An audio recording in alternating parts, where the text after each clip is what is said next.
안녕하세요. 인생다방입니다.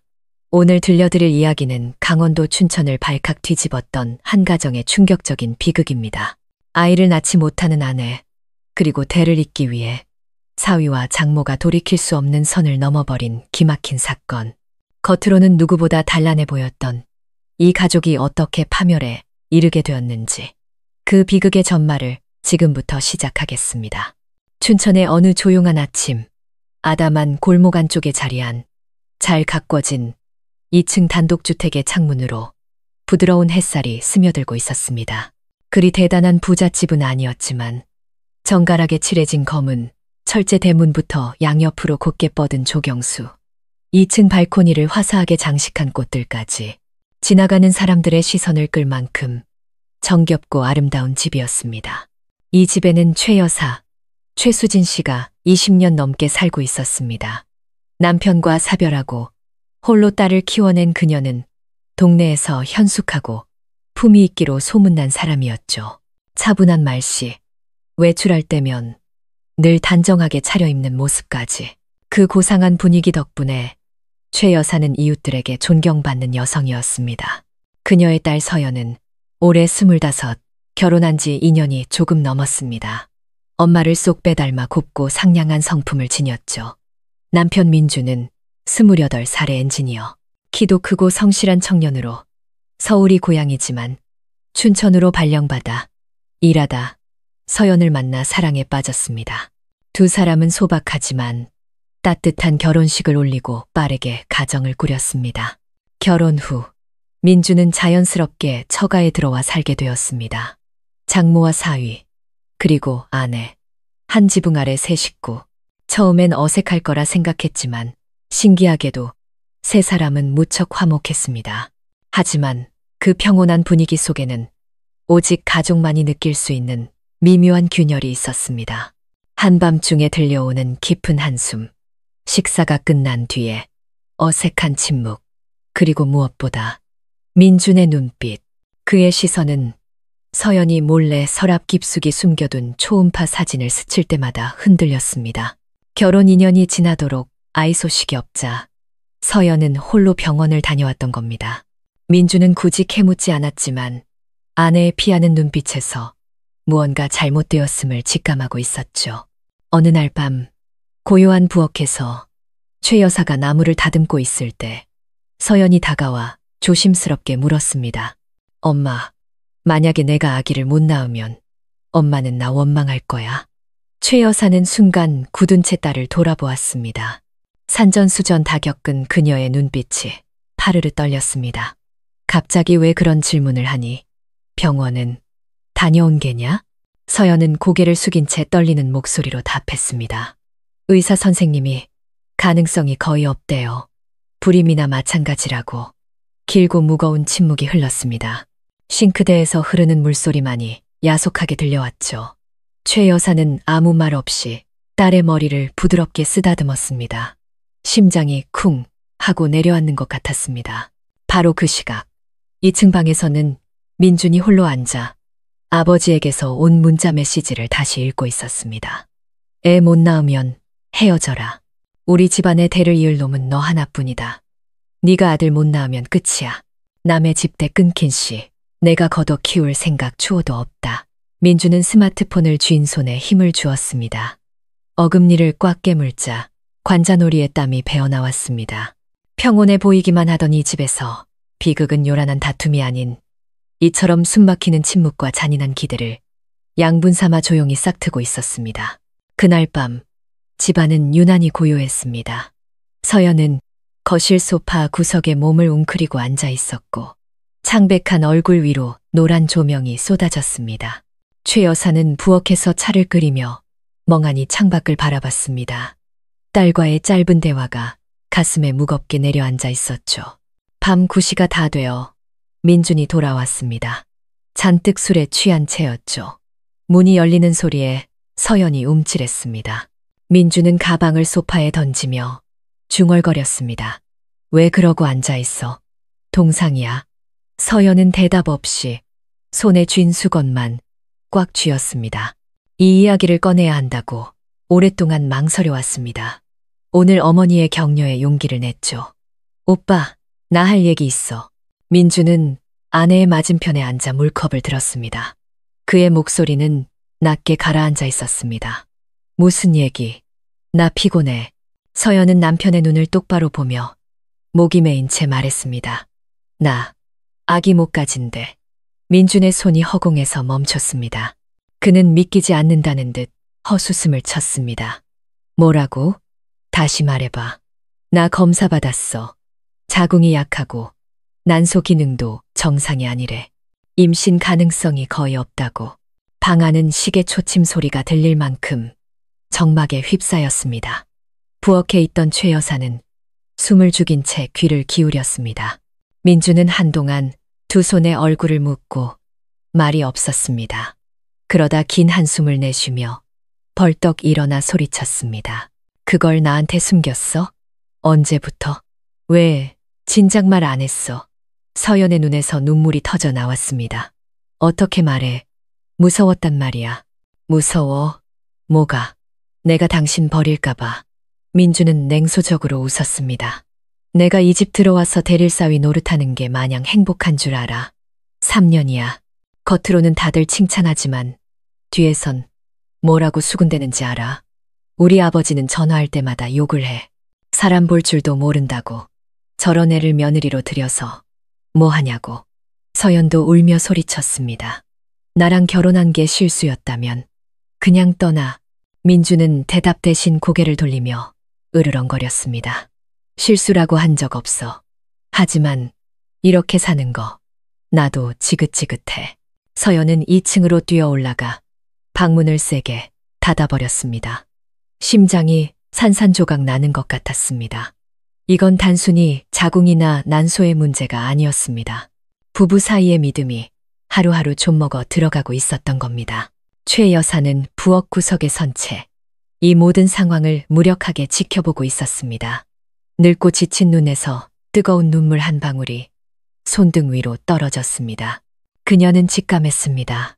오늘부터 이 집은 다시는 예전처럼 평온할 수 없으리라는 것을.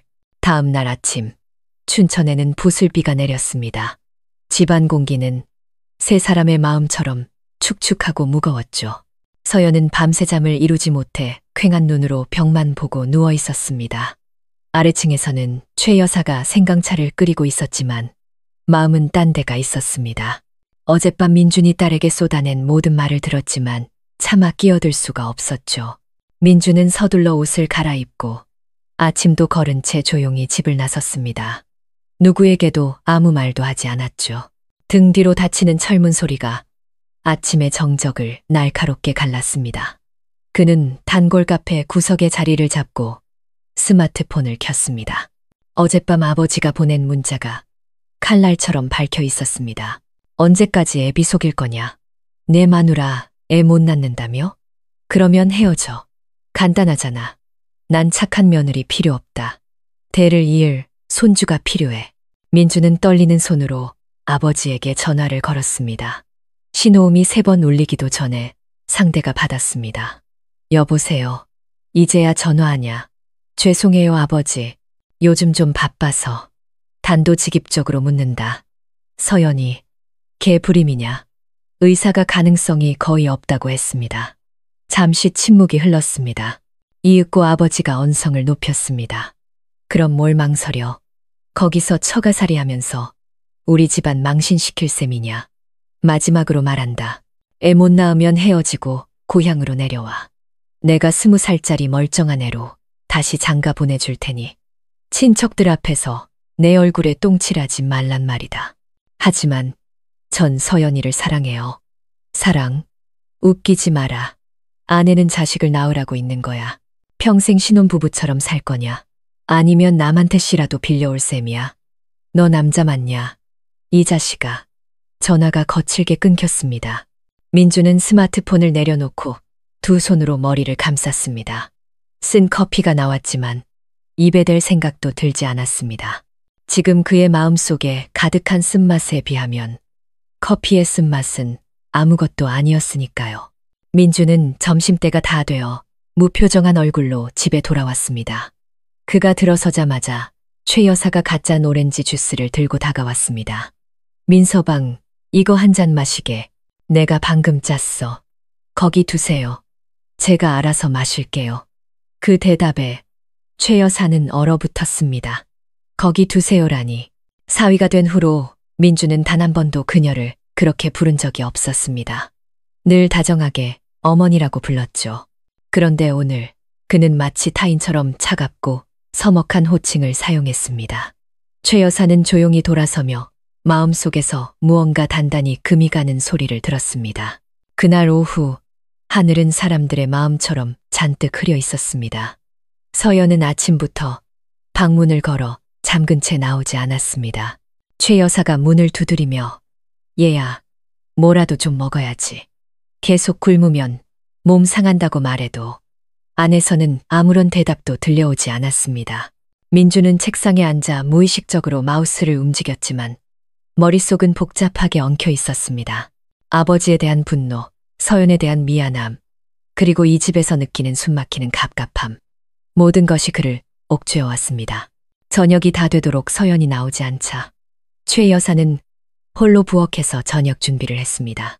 밖으로 나가려던 민주는 장모가 생선 비늘을 벗기며 위태롭게 칼을 쥐고 있는 모습을 보고 걸음을 멈췄습니다. 뒤에서 본 그녀의 모습은 생각보다 더 가냘팠습니다. 낡은 갈색 옷, 희끗희끗한 머리카락 몇 가닥. 그는 긴 한숨을 내쉬며 다가갔습니다. 어머니, 제가 할게요. 최 여사는 움찔하며 돌아봤습니다. 아니다, 민서방, 괜찮아. 내가 금방. 칼 그렇게 쓰시면 위험해요. 져주세요. 민주는 대답을 기다리지 않고 칼을 받아들었습니다. 최 여사는 옆 의자에 앉아 따뜻한 찻잔을 매만졌습니다. 어색했던 부엌 공기가 조금은 누그러지는 듯했습니다. 한참 후에 최 여사가 입을 열었습니다. 서연이 일, 이제 다 안개지? 민주는 고개를 끄덕였습니다. 그 애가 저한테는 차마 말을 못하더니 어제야 털어놓더군요. 이해한다. 혹시라도 자네가 자길 무시할까봐 두려웠을 게야. 전 서연이를 무시하지 않아요. 민준이 나지막이 말했습니다. 다만 압박감이 너무 심해서요. 저희 아버지께서 계속 전화해서 닥달하시니 저도 어떻게 해야 할지 모르겠습니다. 최 여사는 먼 곳을 보며 한숨을 쉬었습니다. 나도 18배 시집와서 서연이 하나 낳고 남편을 잃었지. 홀로 애 키우랴, 교사 일하랴, 시댁 눈치 보랴. 10수년 세월이 참 쉽지 않더구나. 민주는 고개를 들어 최 여사를 바라봤습니다. 처음으로 그는 그녀의 눈에 서린 깊은 외로움을 보았습니다. 남자는 쉽게 이해할 수 없는, 조용히 청춘을 갉아먹는 그런 외로움. 어머니, 정말 대단하세요. 그가 조용히 말했습니다. 최 여사는 희미하게 웃었습니다. 의지할 사람이 없으니 강해질 수밖에 없었지. 하지만 누구나 마음 약해질 때가 있는 법이란다. 두 사람은 잠시 말없이 앉아 있었습니다. 생선 비린내와 차향기, 그리고 창문으로 스며드는 희미한 저녁 햇살. 비좁은 부엌에서 사위와 장모 사이의 거리가 좁혀지고 있었습니다. 위험하고도 모호한 이름 없는 공감대가 싹트기 시작한 겁니다. 그리고 2층에서 서연은 방문에 귀를 대고 있었습니다. 그들의 대화는 잘 들리지 않았지만 부엌에서 들려오는 나직한 속삭임이 그녀의 마음을 불편하게 했습니다. 마치 자신만 이 세상에 혼자 남겨진 것 같은 기분이었습니다. 그 후 며칠 동안 집안의 풍경은 기묘하게 변했습니다. 민주는 이전에는 신경 쓰지 않았던 장모의 사소한 모습들을 보기 시작했습니다. 그릇을 정리하는 섬세한 손길, 떨어진 숟가락을 줍기 위해 허리를 숙이는 모습, 피곤해하는 서연을 보며 짓는 안쓰러운 표정. 한 번은 서연이 야간 근무를 간 날, 민주는 거실에서 홀로 앉아 남편의 낡은 사진을 보고 있는 최 여사를 발견했습니다. 그는 조용히 다가가 옆에 앉았습니다. 어머니, 아직도 아버님이 많이 그리우세요? 최 여사는 한숨을 쉬며 그의 손을 가볍게 토닥였습니다. 떠나보낸 사람을 그리워하지 않는 이가 어디 있겠니? 이젠 익숙해졌어. 잠시 슬퍼하다 마는 거지. 민주는 대답 대신 그녀를 바라봤습니다. 그의 눈에는 연민과 가까움이 뒤섞인 묘한 감정이 어렸습니다. 두 사람은 말없이 함께 앉아 있는 시간이 늘어났습니다.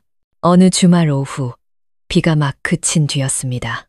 민준이 장바구니를 들고 계단을 오르다 발을 헛디뎌 물건들을 쏟았습니다. 최 여사가 놀라 달려왔습니다. 아이고, 민서방, 그냥 둬. 내가 할게. 아니에요, 어머니. 제가 할 수 있어요. 바구니를 건네받는 순간 두 사람의 손이 스쳤습니다. 아주 가벼운 접촉이었지만 따뜻하고 부드러운 장모의 손과 미세하게 떨리는 민준의 손, 두 사람은 찰나의 시간 동안 서로를 바라보다 마치 들켜선 안 될 일을 한 아이들처럼 황급히 고개를 돌렸습니다. 하지만 마음속에서는 이미 무언가 돌이킬 수 없이 움직이고 있었습니다. 그날 저녁 식사 후 서연은 일찍 방으로 들어갔습니다. 최 여사가 설거지를 하고 있을 때 민주는 거실에서 책을 읽는 척했지만 정신은 온통 다른 곳에 가 있었죠. 최 여사가 실수로 행주를 떨어뜨리자 민준이 주워 건넸습니다. 어머니. 행주를 받는 순간 두 사람의 시선이 마주쳤습니다. 그리고 이번에는 둘 다 희미하게 미소 지었습니다. 부끄러움과 위로가 뒤섞인 이름 붙일 수 없는 미소였습니다. 그 후로 그런 사소한 배려들은 더 잦아졌습니다.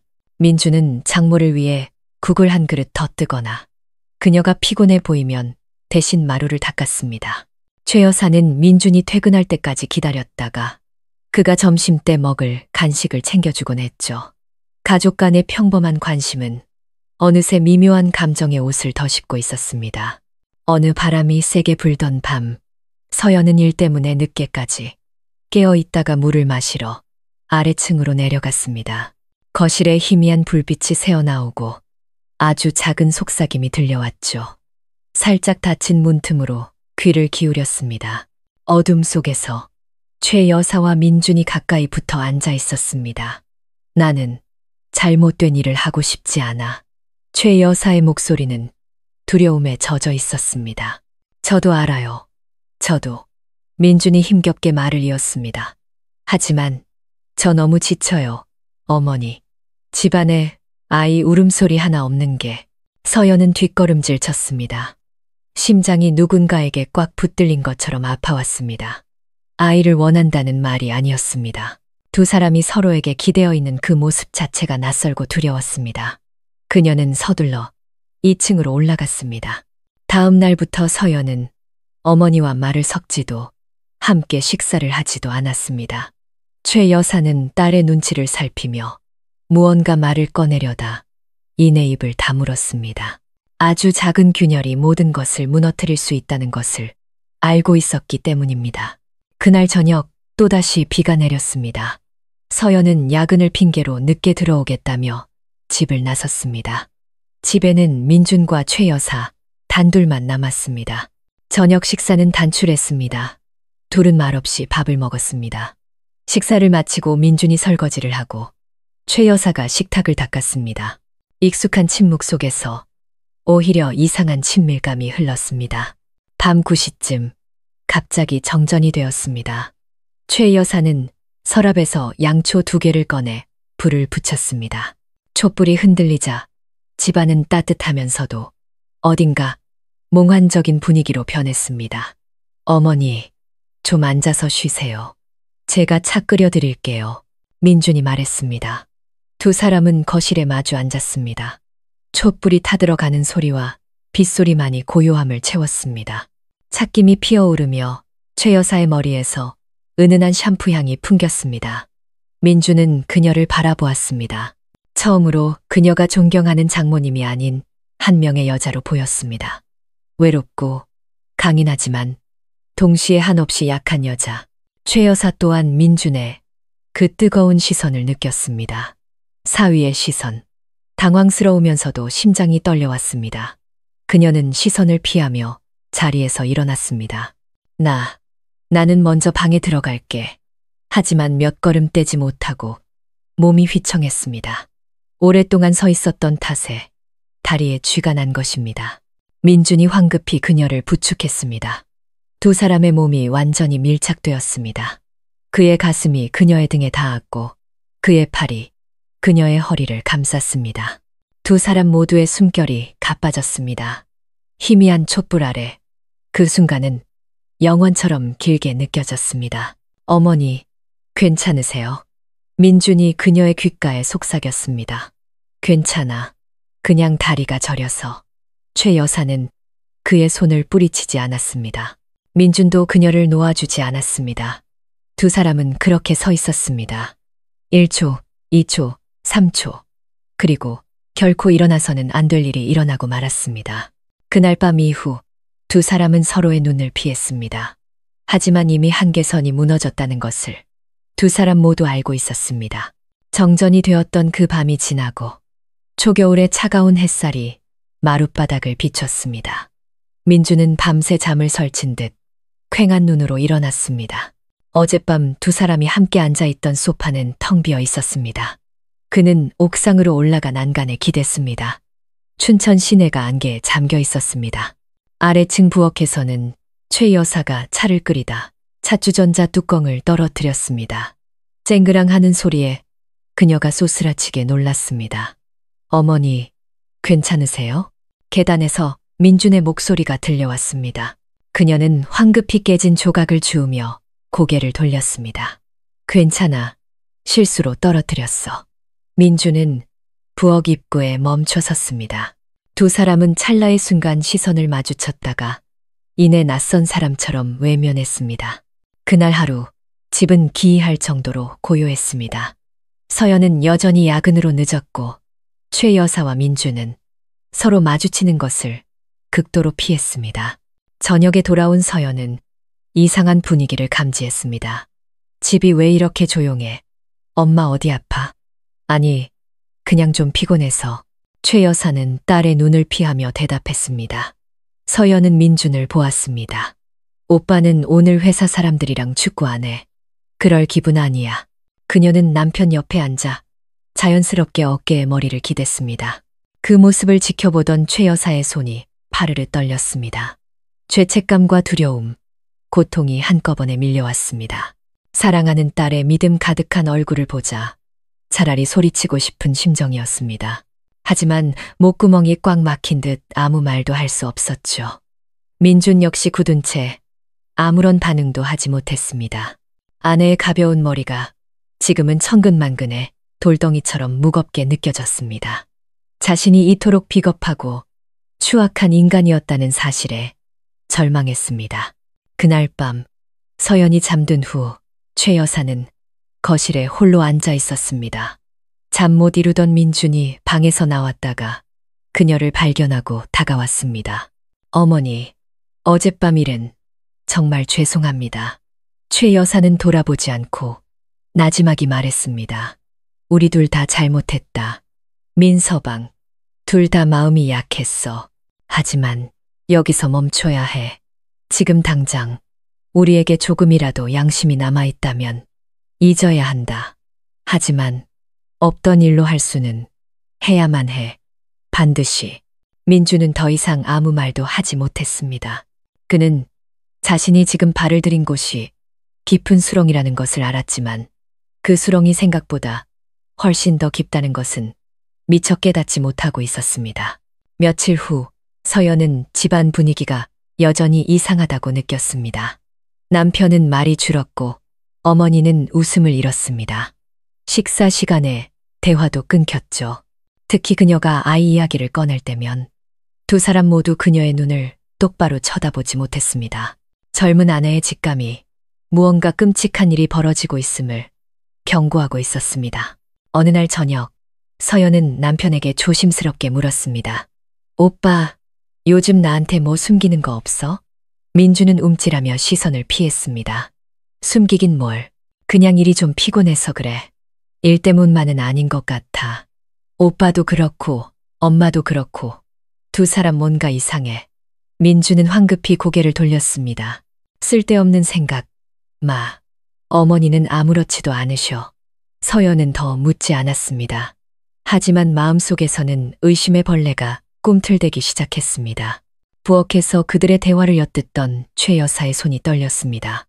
딸의 물음 하나하나가 비수처럼 가슴에 꽂혔습니다. 차라리 모든 것을 털어놓고 싶었지만 발이 땅에 붙은 듯 움직이지 않았습니다. 그녀는 마치 외주를 타는 기분이었습니다. 앞으로도 뒤로도 낭떠러지 뿐이었습니다. 그날 밤 서연은 잠을 이룰 수 없었습니다. 최근에 있었던 일들을 하나씩 떠올렸습니다. 어머니와 남편 사이에 오갔던 어색한 손길, 자신이 보지 않는다고 생각했을 때 두 사람이 나누던 눈빛, 늦은 밤 부엌에서 들려왔던 속삭임. 설마 아닐 거야. 고개를 저었지만 불길한 예감은 점점 커져만 갔습니다. 며칠 동안 서연은 가게 일이 바빠 늦게 귀가했습니다.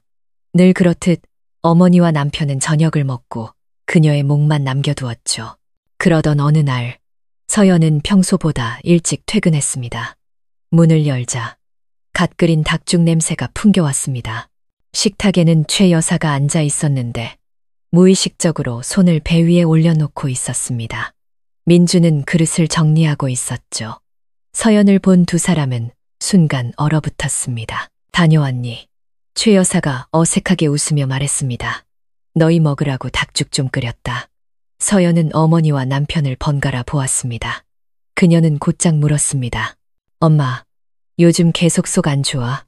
안색도 안 좋고 자꾸 배를 만지네? 아, 위가 좀 안 좋아서 그래. 최 여사가 황급히 대답했습니다. 병원에는 가봤어?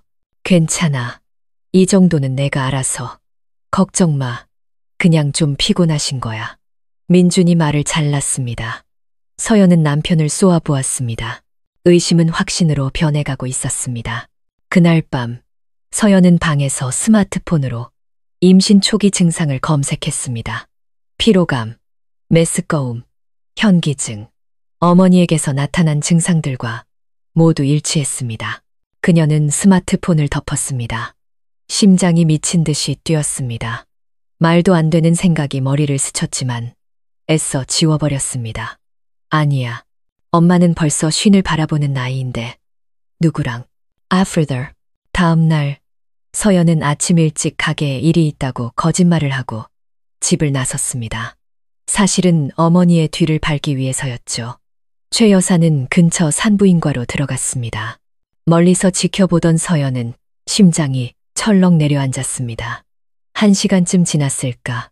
최 여사가 초조하고 지친 얼굴로 병원을 나왔습니다. 그녀의 손에는 서류 한 장이 들려 있었습니다. 그날 저녁 식사 시간은 숨막힐 듯 무거웠습니다. 서연은 마침내 입을 열었습니다. 솔직히 말해주세요. 엄마, 임신했죠? 순간 식탁의 모든 것이 얼어붙었습니다. 최 여사의 손에서 젓가락이 탁 소리를 내며 떨어졌습니다. 민주는 얼굴이 새하얗게 질린 채 고개를 들었습니다. 너, 무슨 그런 헛소리를. 최 여사가 떨리는 목소리로 말했습니다. 그냥 위가 안 좋은 거라니까. 제가 바보인 줄 아세요? 서연이 소리쳤습니다. 오늘 아침 엄마 뒤따라갔어요. 산부인과 들어가는 거 다 봤다고요. 서연아 그만해. 함부로 추측하지 마. 민준이 다급하게 말했습니다. 추측? 서연은 눈물을 흘리며 헛웃음을 쳤습니다. 두 사람, 저한테 지금 뭘 숨기고 있는 거예요? 그녀는 어머니와 남편을 번갈아 보았습니다. 두 사람은 아무 말도 하지 못했습니다. 서연은 의자를 박차고 일어섰습니다. 모든 것이 한순간에 무너져 내리는 기분이었습니다. 그날 밤 서연은 방에서 목 놓아 울었고 최 여사는 침대에 누워 배를 감싸 안은 채 소리 없이 눈물을 흘렸습니다. 민주는 발코니에 서서 어두운 거리를 내려다 보았습니다. 세 사람 모두 숨겨왔던 진실이 곧 끔찍한 모습을 드러내리라는 것을 예감하고 있었습니다. 다음 날 아침 서연은 잠 못 이뤄 퉁퉁 부은 눈으로 거울 앞에 섰습니다. 눈빛에는 더 이상 순수함 대신 칼날 같은 냉정함이 서려 있었습니다. 그녀는 진실을 직접 밝혀내기로 결심했습니다. 아침에 최 여사가 시장에 간 사이 서연은 어머니의 방을 뒤졌습니다. 그리고 잠긴 서랍장 안에서 병원 서류 봉투를 찾아냈습니다. 떨리는 손으로 꺼내든 서류는 임신 8주라고 적힌 초음파 결과지였습니다. 아래에는 보호자 이름, 최수진이 선명하게 적혀 있었습니다. 서연은 세상이 무너지는 것 같았습니다. 머릿속이 하얘졌습니다. 누구의 아이일까? 하지만 마음속 가장 깊은 곳에서는 이미 답을 알고 있었습니다.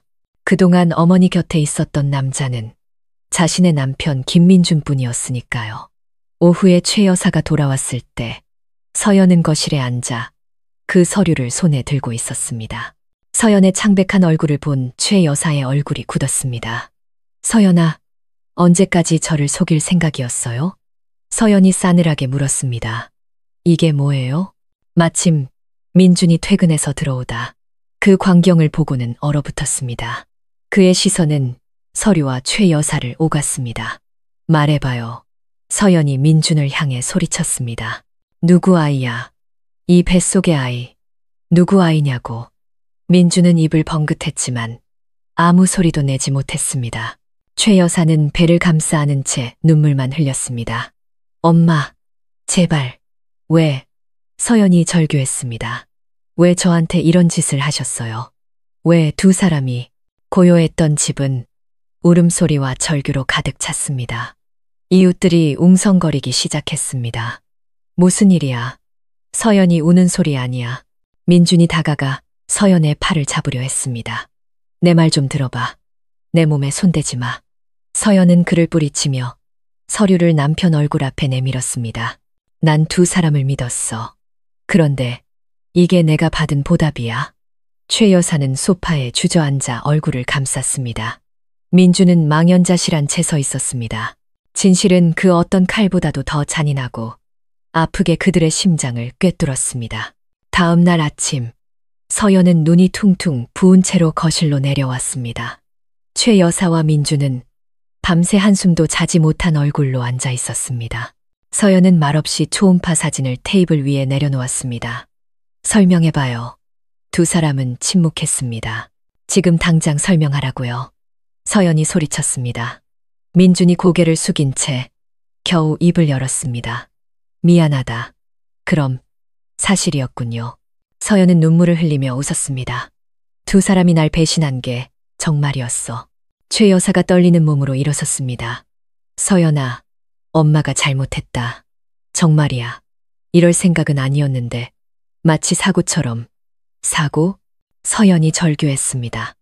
내 남편이랑 잠자리를 갖고 내 남편 아이를 임신해놓고 그게 사고라고요? 엄마 눈엔 내가 뭘로 보여요? 한순간의 실수였어. 눈이 멀었던 게야. 최 여사는 주저앉아 통곡했습니다. 서연은 민준에게 돌아섰습니다. 내가 아이를 못 낳아도 평생 내 곁에 있겠다던 사람. 누구였죠? 우리 엄마 임신시키는 게 내 곁에 있는 방식이었어요. 변명할 말이 없다. 내가 잘못했어. 내가 사람이 아니었어. 그때 대문 밖에서 시장을 다녀오던 옆집 아주머니가 시끄러운 소리에 안을 들여다봤습니다. 테이블 위에 초음파 사진과 서연의 절규, 사위가 장모랑 세상에 이게 무슨 날벼락이야. 그녀는 손에 들고 있던 채소, 봉지를 떨어뜨렸습니다. 그 순간 소문은 들불처럼 번져나가기 시작했습니다. 최 여사네 장모랑 사위가 눈 맞았대. 그렇게 고상한 척하더니 어린 서연이만 불쌍하지. 어떻게 엄마랑 남편한테 동시에 배신을 당해. 그날 오후 동네는 온통 그 집 이야기로 떠들썩했습니다. 사람들은 최 여사의 집 앞을 지나가며 수군거렸고 몇몇은 몰래 사진을 찍어 동네 커뮤니티에 올렸습니다. 최 여사는 문을 걸어 잠그고 침대에 누워 덜덜 떨었습니다. 밖에서 들려오는 사람들의 비난과 조롱이 비수처럼 날아와 심장에 박혔습니다. 민주는 집 밖으로 한 발짝도 나가지 못했습니다. 고향의 아버지에게 전화했지만 돌아온 것은 이 집안 망신 다 시킨 놈. 너 같은 자식 둔 적 없다. 는 절연 통보뿐이었습니다. 서연은 짐을 쌌습니다. 더 이상 울지도 않았습니다. 그녀는 냉정하고 단호하게 집을 나서기 전 두 사람을 돌아보며 말했습니다. 앞으로 두 사람이 어떻게 살든 상관없어요.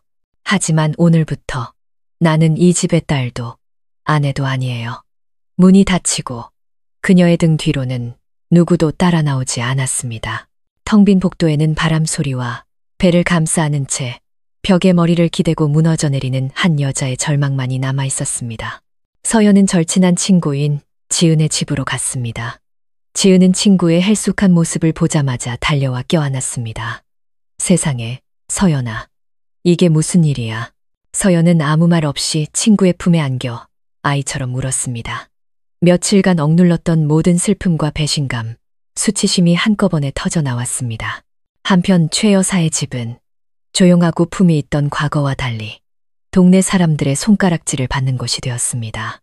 이런 비도덕적인 일이 우리 동네에서 일어나다니 통장님한테 알려야 해. 애들이 지나가면서 엄마, 사위가 할머니 남편이야 하고 묻는다니까요. 며칠 뒤 동네 통장과 부녀회장이 집으로 찾아왔습니다. 최 여사가 헬쑥한 얼굴로 문을 열자 그들은 차가운 목소리로 말했습니다. 최 선생님, 대개 일 때문에 동네 분위기가 말이 아닙니다. 민원이 계속 들어오고 있어요. 사위분, 좀 나오시라고 하세요. 민주는 고개를 숙인 채 그들 앞에 섰습니다. 자네가 김민준 씨 맞나? 주민들의 말에 따르면 장모와 부적절한 관계를 맺었다고 하던데 이는 심각한 도덕적 해이를 넘어 최 여사는 문설주를 붙잡고 겨우 서 있었습니다. 민준이 작은 목소리로 대답했습니다. 제가 다 잘못했습니다. 제발 일을 크게 만들지는 말아주세요. 하지만 통장은 고개를 저었습니다. 이미 작은 일이 아니네. 이건 우리 동네 전체의 명예가 걸린 문제야. 상부에 보고해서 조치를 취하도록 하겠네.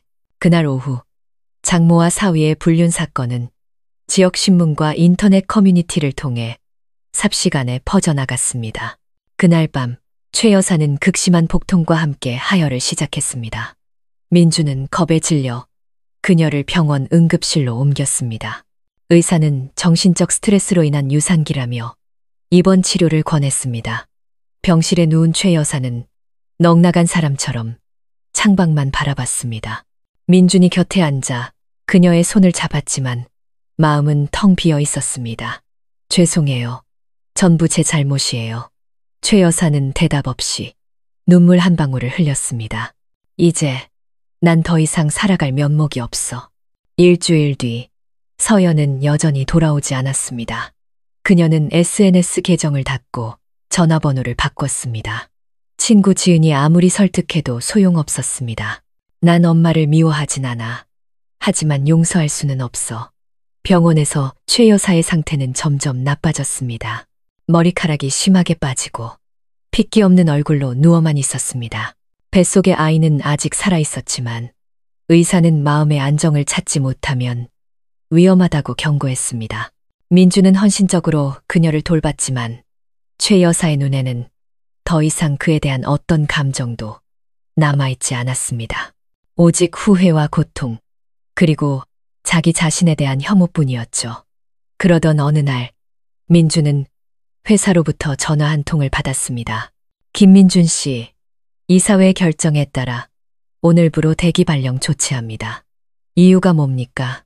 최근 불거진 사생활 문제로 인해 회사 이미지에 심각한 타격을 입혔습니다. 유감스럽게 생각합니다. 전화가 끊기고 민주는 병원 앞 벤치에 주저앉았습니다. 직장을 잃고 아내는 떠나고 아버지는 등을 돌리고 장모는 병상에 누워 있었습니다. 그리고 이 모든 비극의 씨앗인 아이는 세상의 빛도 보지 못한 채 위태롭게 숨쉬고 있었습니다. 그날 밤 최 여사가 그의 손을 잡고 속삭였습니다. 민서방, 만약 이 아이를 지키지 못하면 그건 하늘이 내게 내리는 벌이라 생각하게. 만약 아이가 살아난다면 이 아이는 평생 자기 아버지가 누군지 몰라야 해. 민주는 눈물을 흘렸습니다. 제가 책임지겠습니다. 어디 안 가요? 아니, 자네는 이미 충분히 잘못했어. 자네 인생을 살아야지. 더 이상 나한테 얽매여서는 안 돼. 그녀의 말은 칼이 되어 그의 가슴을 갈랐습니다. 민주는 병실을 나와 어두운 복도를 정처 없이 걸었습니다.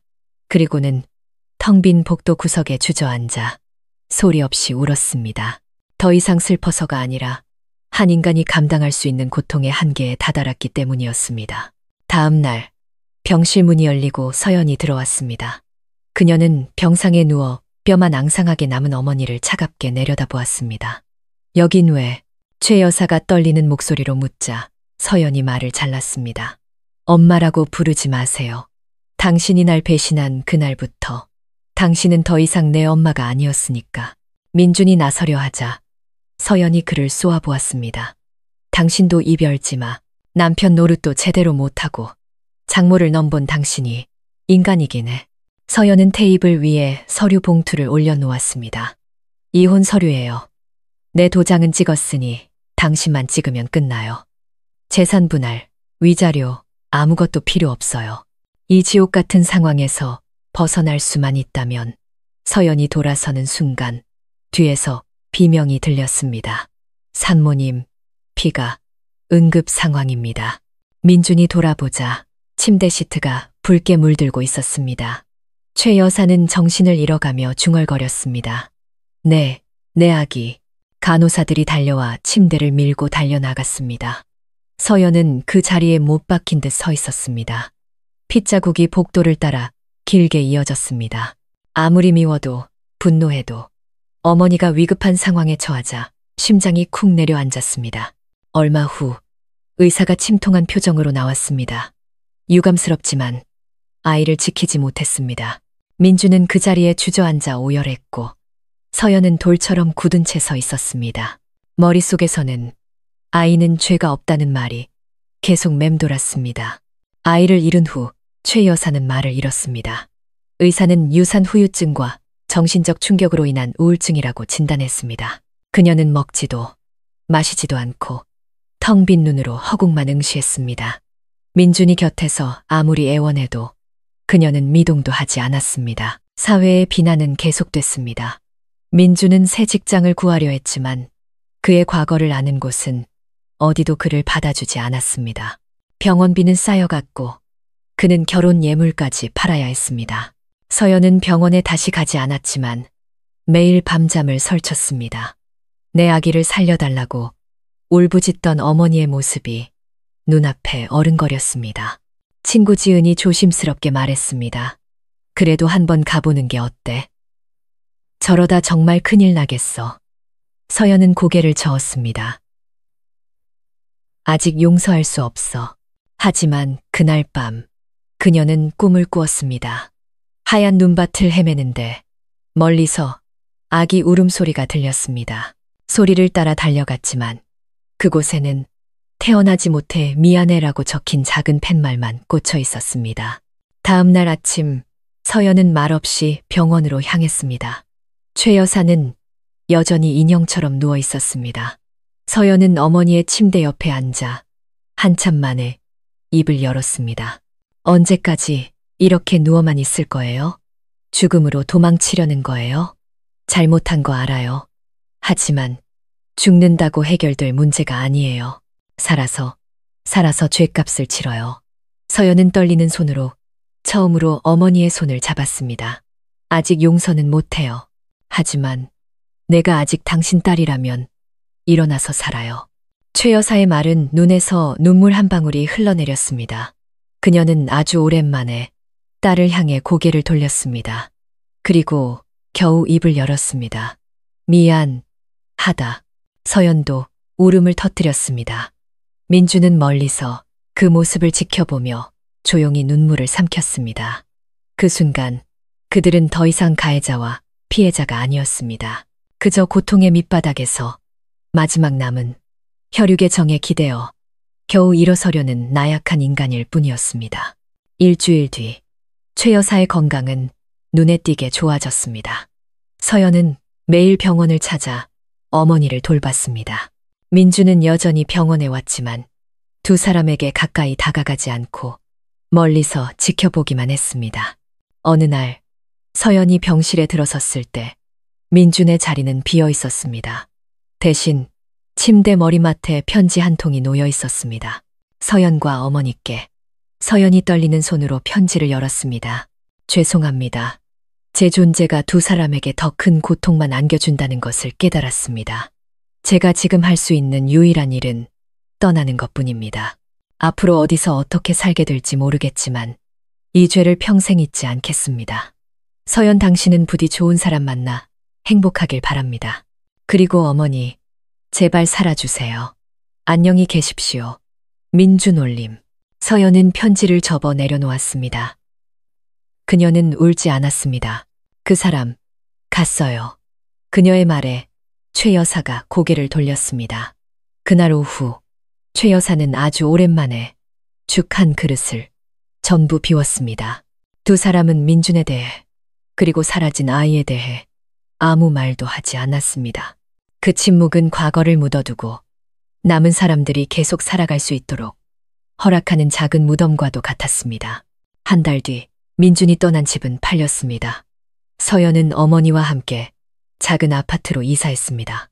그녀는 시내 서점에서 일하며 생계를 꾸렸고, 최 여사는 심리치료를 받으며 조금씩 안정을 되찾았습니다. 어느덧 계절이 바뀌고 서연의 서점에 한 남자가 찾아왔습니다. 다정하고 선한 인상의 남자, 용우였습니다.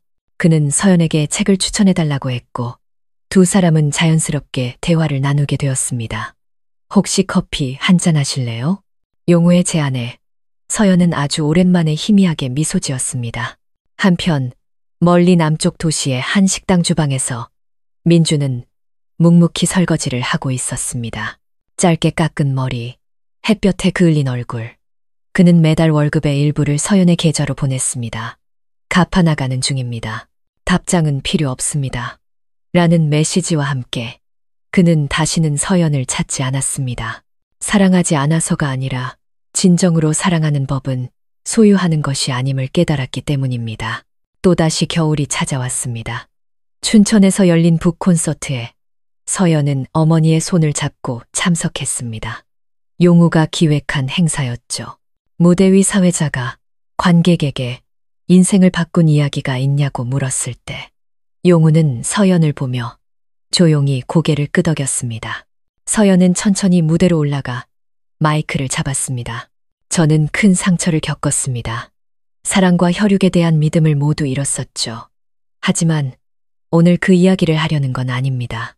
저는 다만 나를 죽일 것처럼 고통스러웠던 일들이 사실은 나를 더 깊이 살아가게 만드는 법을 가르쳐 준다는 것을 말하고 싶습니다.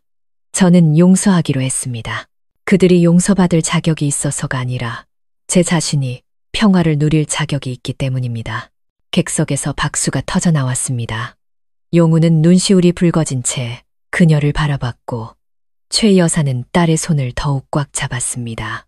상처는 사라지지 않았지만 그들은 상처와 함께 살아가는 법을 배우고 있었습니다. 인생에서 누구나 실수를 합니다. 때로는 한 사람의 인생을 송두리째 바꿔놓는 끔찍한 실수를 저지르기도 하죠.